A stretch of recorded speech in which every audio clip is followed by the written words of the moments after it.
Samedi dernier, Benoît Magimel a découvert que son domicile parisien a été cambriolé. Selon les informations du journal du dimanche et d'Actu 17, le ou les auteurs de ce vol par effraction ont dérobé des montres et de la maroquinerie de luxe pour un préjudice d'une somme mirobolante.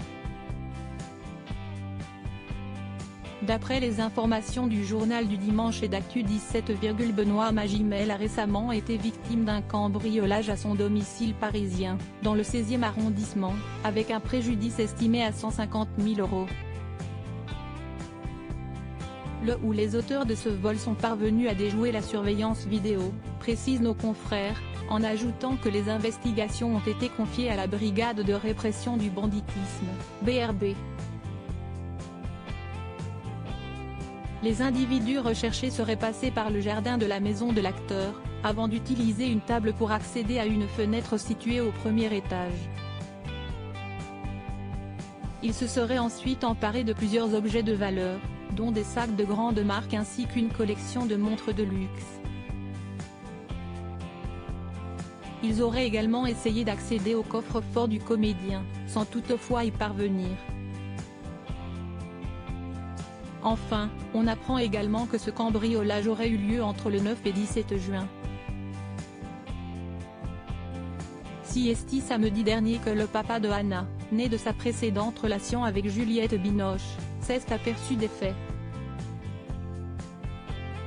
Pour rappel, l'actualité de Benoît Magimel a été chargée dernièrement, lui qui est devenu en février dernier le premier acteur de l'histoire à obtenir le César du meilleur acteur dans un premier rôle 2 fois d'affilée.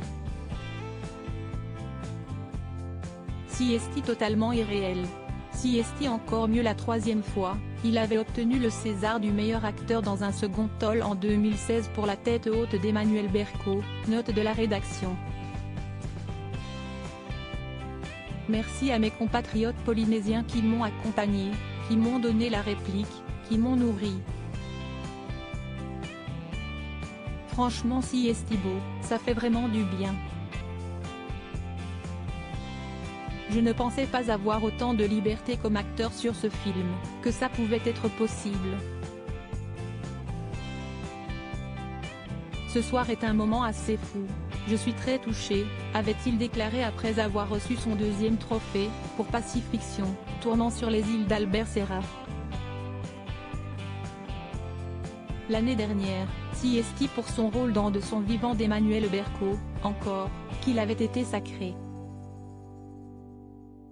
Plus récemment, il était au Festival de Cannes pour défendre le film La Passion de Dodin Bouffant dans lequel il donne la réplique à Juliette Binoche, la mère de sa fille donc, avec qui il s'est montré très complice sur le tapis rouge de l'événement. À noter qu'il est en ce moment à l'affiche de la comédie Omar la fraise d'Elias Belkédar.